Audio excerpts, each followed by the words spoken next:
دوستان عزیزم، درود و مهر. امیدوارم حال دلتون عالی باشه. امروز آموزش 2 نوع غذای سنتی کرمانی داریم که هم بدون گوشتن، هم کمتر از 30 دقیقه زمان میبرن و با این حال طعم فوق‌العاده‌ای دارن. اگه دنبال یک غذای سریع و متفاوت هستید تا آخر ویدیو همراه من باشید.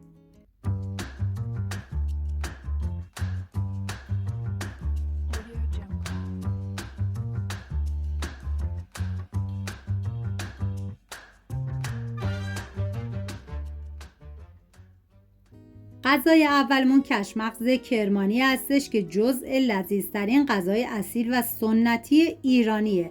2 عدد پیاز رو به صورت نگینی ریز خورد میکنم. این غذا برای 2 نفر در نظر گرفته شده. شما به اساس تعداد نفرات مواد رو کم یا زیاد کنید.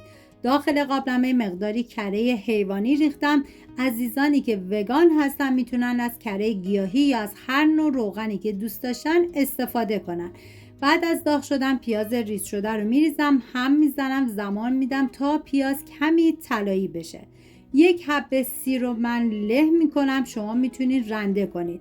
و بعد از اینکه به پیاز اضافه میکنم هم میزنم، فقط در حدی که با پیاز مخلوط بشه. همین اول ویدیو هم میگم دم کرمانی های عزیزمون گرم با این غذاهای فوق العاده خوشمزه شون. نوبت اضافه کردن ادویه هستش، شامل نمک، فلفل سیاه و زردچوبه. هم میذارم ادویه ها تف بخورن، عطر ادویه ها آزاد بشه. نیاز به 150 گرم پسته داریم که باید پودر کنید. من ریختم داخل غذاساز. شما میتونید با استفاده از گوشت‌کوب دستی هم این کارا انجام بدید. بعد از اینکه ادویه ها تف خوردن، پودر پسته رو میریزم، هم میزنم و میذارم با حرارت خیلی کم به مدت 15 ثانیه تف بخوره.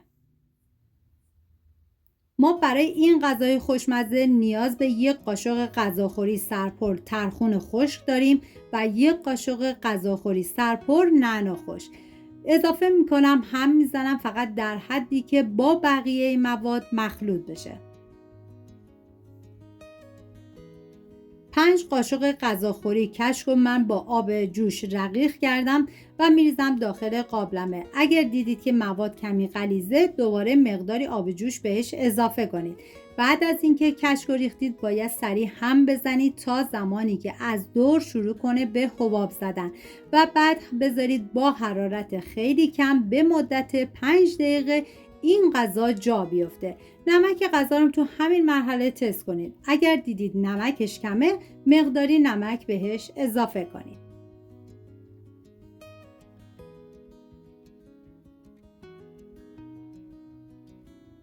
این هم از غذای فوق العاده خوشمزمون که بهتون پیشنهاد میکنم حتما درستش کنید. مطمئنم هر کی بخوره عاشقش میشه. در آخر با مقداری پیاز چیپسی هم تزیین کردم.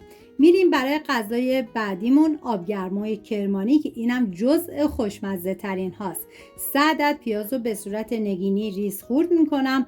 این غذا برای 3 نفر در نظر گرفته شده. شما به اساس تعداد نفرات مواد رو کم یا زیاد کنید. داخل قابلمه مقداری کره حیوانی ریختن که بازم میگم عزیزانی که وگان هستن از هر نوع روغنی که دوست داشتن میتونن استفاده کنن. بعد از داغ شدن پیاز ریز شده رو میریزم، هم میزنم، زمان میدم تا پیاز کمی طلایی بشه.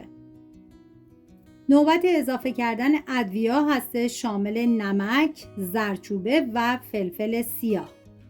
هم میذارم ادویه ها تف بخورن، عطر ادویه ها آزاد بشه.